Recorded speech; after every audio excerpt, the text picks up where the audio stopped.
Welcome to another episode of the Face Mask Podcast.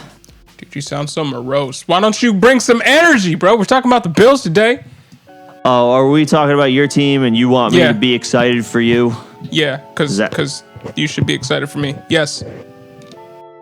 I'm not, but welcome to the Face Mask Podcast. We are continuing our backfield breakdowns, and yes, we are going to zero in on John's Buffalo Bills and take a look at the Bills' backfield situation, try to determine what to do with it heading into the season. So, John, let me ask you, what are your thoughts on this situation with the Zach Moss, Devin Singletary tandem, and what are your expectations for a team where many people thought that they would in some way, shape, or form add to their running back room, the Bills, but they really didn't through any means. Free agency, the draft, they didn't go that route. So what are your thoughts?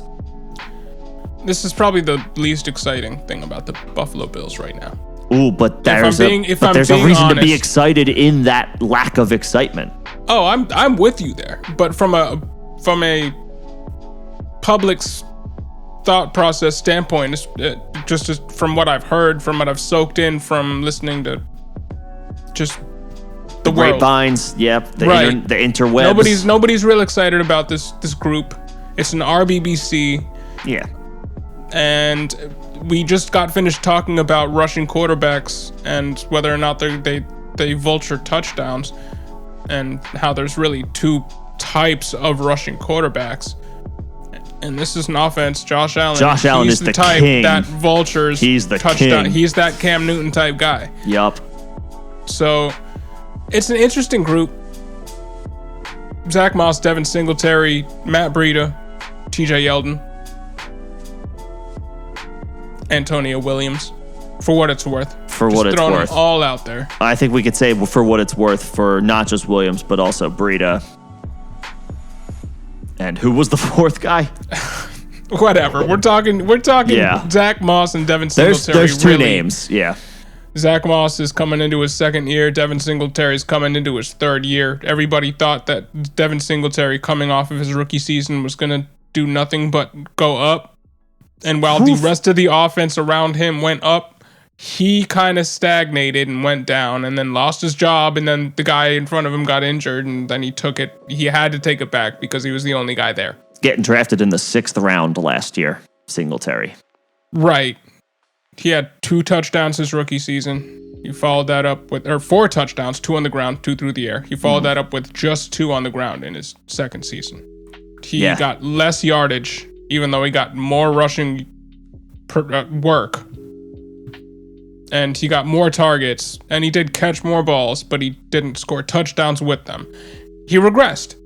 You were expecting positive movement in his career. Devin Singletary regressed. Zach Moss seemingly came in and did everything a little better. To the point where even if you not even a little better. If you look at Zach, one of the stats that I came across, now I know how you feel about Pro Football Focus, but they did come out and say, Zach Moss pass blocking amongst rookie RBs. At the end of the season, he came out to 55 snaps, second most, and QB pressures, he only had 1, which was the fewest. That's good. So he's a great pass blocking running back.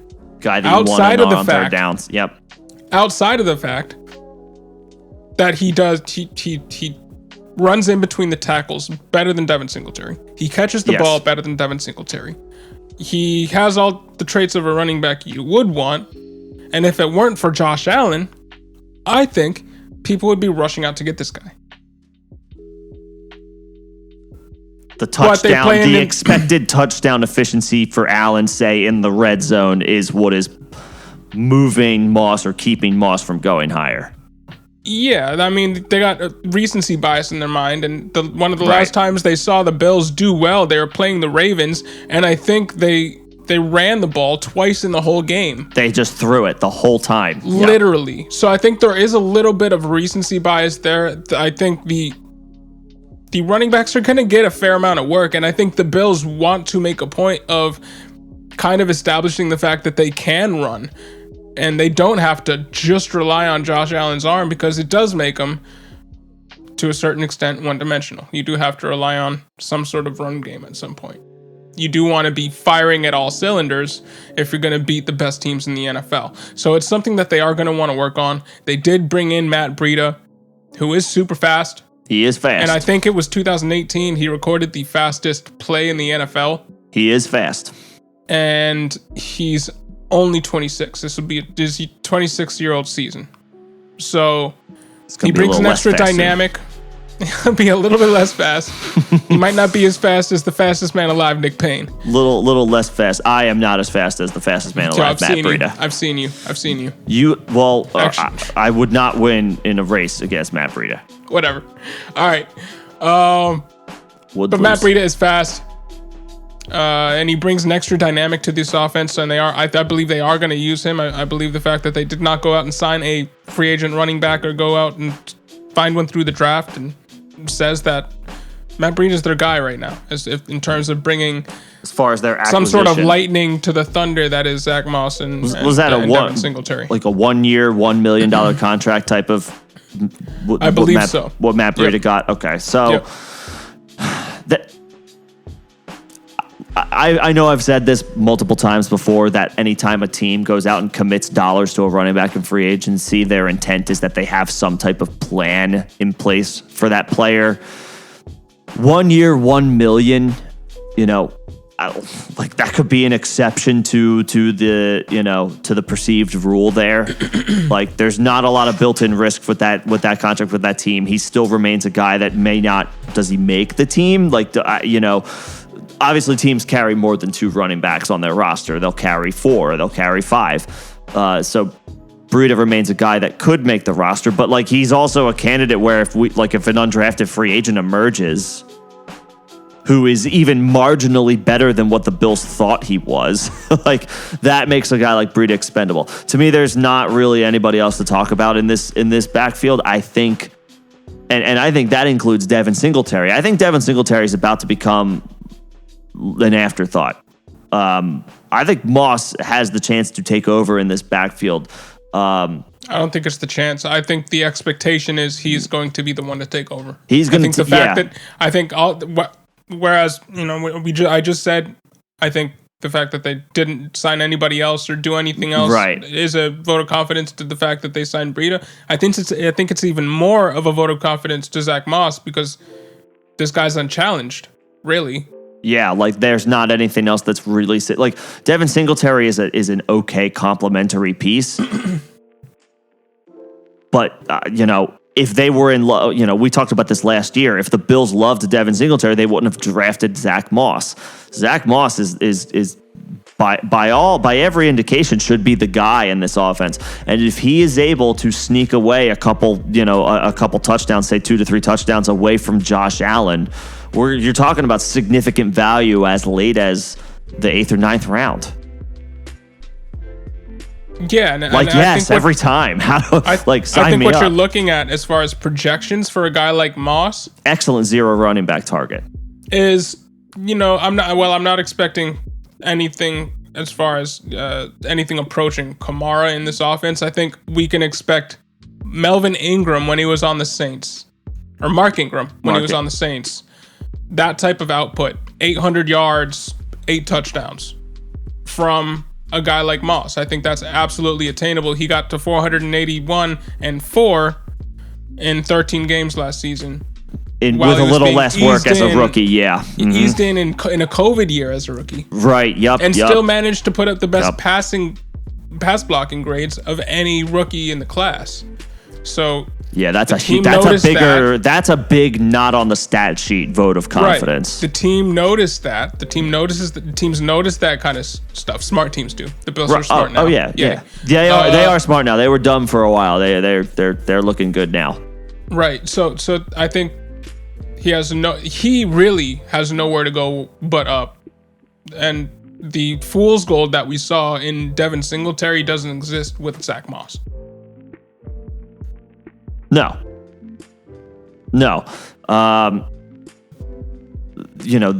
Obviously the concern is the Bills the Bills throw the ball at a higher rate than anybody else, and that could conceivably continue. But no two seasons are the same. Like, trends are going to change just organically and naturally as the season progresses, and it could call for the Bills needing to run the ball more than they needed to in 2020. They could want to try to ease out, Allen's workload from a running perspective. They're not going to, they're not going to try to change his game, but that could lead to more goal line looks for Moss if they're trying to, say, preserve Allen from falling into a pile, 15, 16 times a season. So the upside is certainly there.